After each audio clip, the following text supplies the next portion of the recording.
Germany, it's a byword for car manufacturing, but today, Volkswagen has issued a warning that has people wondering whether it has reached the end of the road as an industrial powerhouse.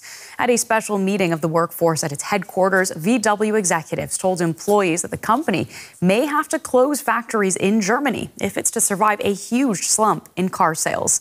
The competition from Chinese car makers and a failure to innovate in electric car technology has left them chasing the pack.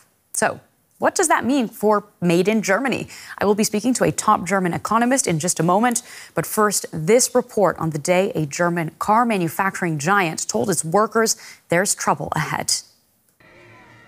Frustration and anger marked the start of the meeting. Volkswagen management laid out its plans to scrap a job security agreement the company has had with its workers for 30 years. The mood was very divided. There's a large division between the Works Council and the board. I've never seen it this bad. Whenever the Works Council speaks, they cheer, and when the board speaks, there's booing. People express themselves very clearly. They have fears about the future. The Works Council had some strong words to express what exactly the fears of the workers are. There are people here who are worried about being fired.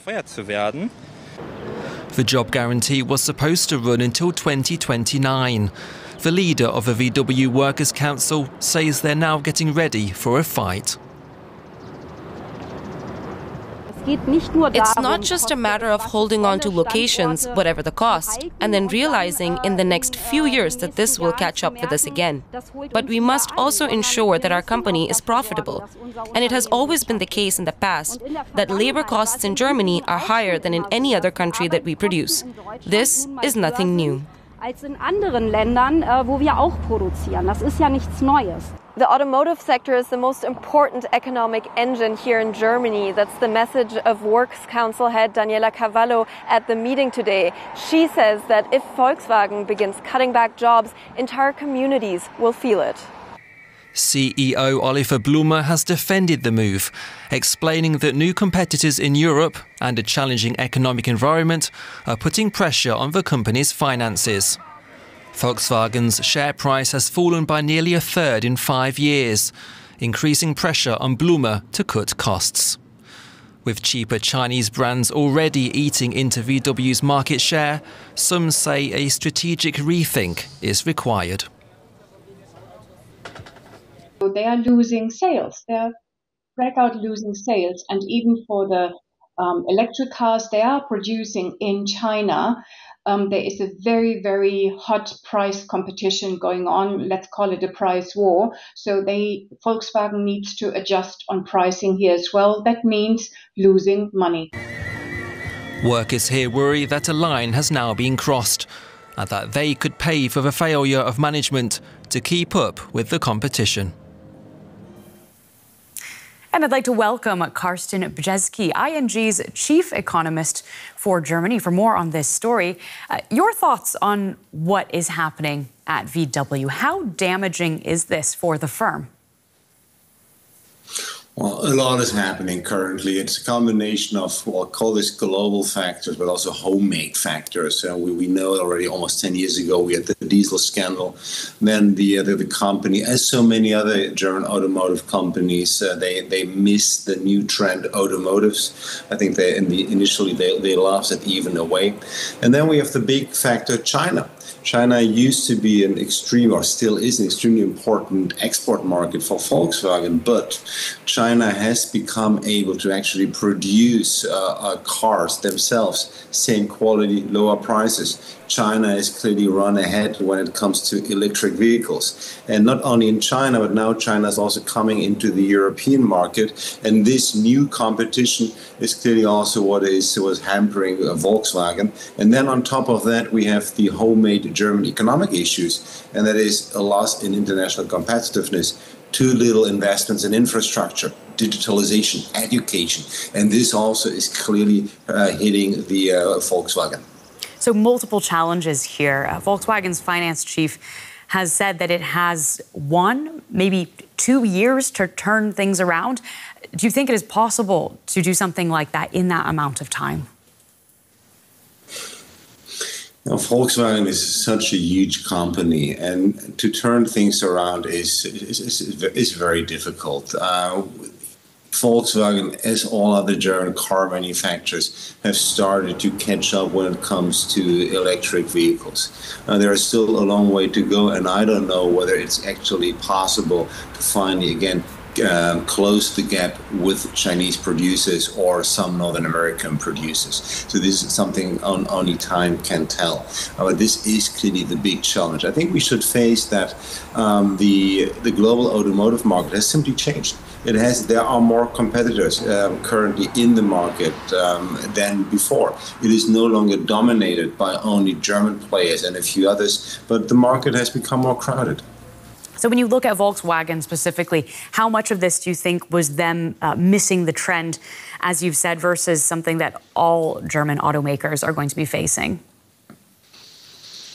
Well, it's something that really almost all German car manufacturers are facing. The difference perhaps is between Volkswagen and the others is that Volkswagen is also pretty big in the lower price and middle price segment, while most other German car manufacturers are rather in the premium segment. And the premium segment, be it normal traditional cars, be it electric vehicles, is still something where other competitors have not really gotten into. So you could argue that kind of providing cars for the entire spectrum is something that has also become a burden for Volkswagen these days. And so to broaden it out a bit, I mean, the bottom line here is that VW thinks it can't turn a profit making cars under the current conditions in Germany. What do you think that says about the made in Germany model? Is it simply too expensive? Well, I think that is actually, in my view, the most important thing, because VW is iconic. Volkswagen actually stands as hardly any other company really for the success of German industry over the last 9 decades, if you want so. So what this story is telling us, that 4 years of economic stagnation, 10 years of deteriorating international competitiveness, do something to an economy. They make investments and activities in this economy less attractive. So therefore, I think this should be a wake-up call now, or the final wake-up call after so many other wake-up calls, also for German policymakers, politicians, to really start investing and reforming so that the country can become, again, more attractive. Whether this is actually that we still have to have such a strong automotive powerhouse, I don't know. The world is also changing. Economic sources are changing. But in any case, we do need much more investments, and we do need structural reforms in order to make the German economy more competitive again. And what would some of those reforms and investments be if the German government does sit up, take notice that this is a troubling trend, and wants to make Germany an attractive place for multinational companies to operate? Actually, we do know them. And the German government even brought up some of those with this growth initiative they presented at the start of the summer. And what is it? It is a reduction of bureaucracy. It could also be a temporary tax cut.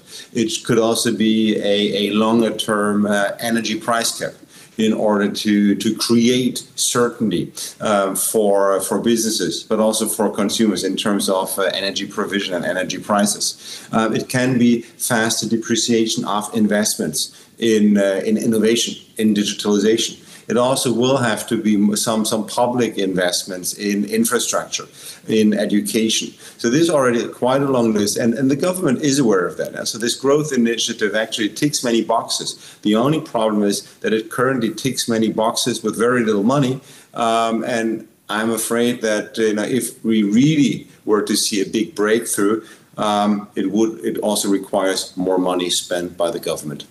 You sound a little bit skeptical there. How likely do you think this is to happen under the current German government? Well, I think many viewers know the story about the German budget and the fiscal debt brake and how difficult it was for the current government to actually agree on a budget for 2025. So I don't see that there is very little room within the current government to really step up any fiscal stimulus, because it would also mean, if they want to stick to the constitutional debt brake, that they would have to save money elsewhere. So this indeed means I'm skeptical that we will see a big fiscal package. And don't get me wrong, fiscal package does not mean short-term stimulus. Fiscal package really means investments over a longer time horizon. But given that there is this ongoing tension within the federal government right now, I'm very honest, and I don't see a big breakthrough in terms of investment plans until the next elections in fall 2025. Well, thank you so much for joining us to share those insights. It's been a really fascinating conversation. As Carsten Brzeski, ING's chief economist for Germany, we very much appreciate your time. You're welcome. Thanks for having me.